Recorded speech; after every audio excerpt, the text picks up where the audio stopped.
اور کسی جگہ ان کا رشتہ نہیں ہو رہا۔ یہ وظیفہ اتنا مجرب اور مستند ہے کہ انشاءاللہ تعالی فوری اثر کرے گا۔ امید کے دیے روشن کرنا اور روشن رکھنا قرآن پاک کا امتیازی وصف ہے۔ دنیا بھر میں قرآن پاک کے سوا کوئی کتاب ایسی نہیں جس میں انسانوں کو ہر حال میں امید کا دامن ہاتھ میں رکھنے اور کسی بھی مشکل میں مایوس نہ ہونے کی تعلیم و ترغیب دی گئی ہو۔ قرآن کریم اپنے پیروکاروں کو خوشی، غمی، تنگ دستی، خوشحالی، پریشانی اور فارغ البالی ہر حال میں پرسکون رہنے کا درس دیتا ہے۔ قرآن پاک اپنے ماننے والوں کو ان کے تمام مسائل کے حل پیش کرتا ہے۔ قرآن پاک میں سورۃ الزمر ہی بطور مثال کافی ہے۔ اللہ تعالیٰ نے اس آیت کریمہ میں انسانوں کے سامنے رحم دلی، شادمانی اور امید کے تمام در کھول دیے ہیں۔ ارشاد الہی کا مفہوم ہے، اے نبی کہہ دو کہ اے میرے بندو، جنہوں نے اپنے اوپر زیادتی کی ہے وہ اللہ کی رحمت سے مایوس نہ ہوں۔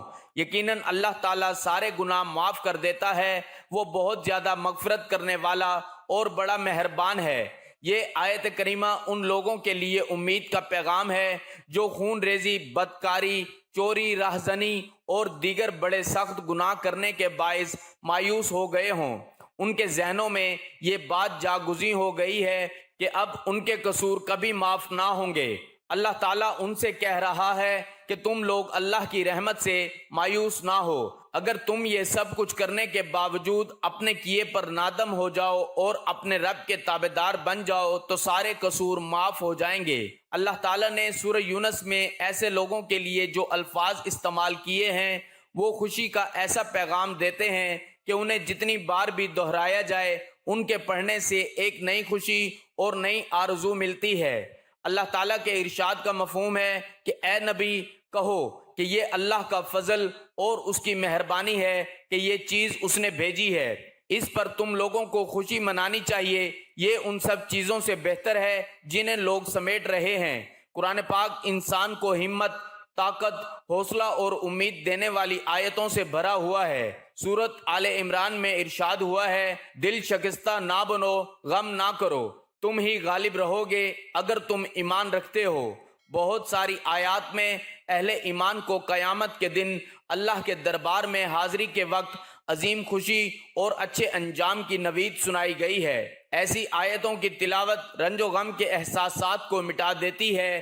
ایسی آیتوں کی تلاوت سے مسائل ہیچ نظر آنے لگتے ہیں۔ اللہ کی رحمت شامل حال ہونے کا احساس دنیا کے سارے غموں کو بھلا دیتا ہے۔ سورۃ بقرہ میں اللہ تعالیٰ اہل ایمان کی خصوصیت بیان کرتا ہے کہ ان پر کوئی مصیبت پڑتی ہے تو کہتے ہیں کہ ہم اللہ ہی کے ہیں اور اللہ ہی کی طرف ہمیں پلٹ کر جانا ہے۔ انہیں خوشخبری دے دو، ان پر ان کے رب کی طرف سے بڑی عنایتیں ہوں گی، اللہ کی رحمت ان پر سایہ کرے گی۔ پر امید رہنے کے جو فوائد مختلف جائزوں سے سامنے آئے ہیں ان میں نمایاں ترین یہ ہے، پر امید رہنے سے امراض کو روکنے والا نظام مضبوط ہوتا ہے۔ پر امید انسان مناسب فیصلے کرتا ہے اور مشکل حالات کا مقابلہ اچھی طرح سے کر لیتا ہے۔ ایسا انسان ہر دل عزیز ہوتا ہے اور امید سماجی تعلقات میں زیادہ لچکدار ہوتا ہے اور ملنے جلنے والوں کے ساتھ آسانی سے گل مل جاتا ہے اور امیدی سے خوشی ملتی ہے۔ گھر، دفتر اور سماج وغیرہ میں ہر جگہ یہ نعمت سائے کی طرح ساتھ لگتی رہتی ہے اور امیدی سے دماغ کو آرام ملتا ہے۔ پر امید ایمان کا حصہ ہے۔ مومن رب کی رحمت سوچ کر خوش رہتا ہے۔ مایوس انسان ناقص الایمان ہوتا ہے، ہر وقت منفی سوچ کے باعث مشکل میں پڑا رہتا ہے۔ سیدنا یعقوب علیہ السلام کا واقعہ یاد کیجئے کہ وہ ایک بیٹے کو درندے کے ہاتھوں ہلاکت کی کہانی سننے اور دوسرے بیٹے پر چوری کی واردات میں قید ہونے کا دعویٰ اس میں سننے کے باوجود مایوس نہیں ہوئے۔ پیغمبر اسلام پر امید رہنا پسند کیا کرتے تھے۔ پیغمبر اسلام محمد مصطفیٰ ہمیشہ پر امید رہتے تھے۔ وہ ہمیشہ نوید سنانے کا اہتمام کیا کرتے تھے، اپنے ساتھیوں کو اگر مگر کے چکر میں پڑھنے سے روکتے اور فرماتے کہ اگر مگر شیطان کے در کھولتا ہے۔ رسول کریم اپنے صحابہ رضی اللہ تعالی عنہم کو یہ درس دیتے تھے کہ جب تمہارے سامنے کوئی نامناسب واقعہ ہو جائے تو یہ کہا کرو، نوشتہ قدیر یہی تھا، اللہ کی مشیت یہی تھی، اس نے جو چاہا کیا۔ اس لیے ہمیں بھی ہمیشہ پر امید رہنا چاہیے اور مایوس نہیں ہونا چاہیے. حالات جتنے بھی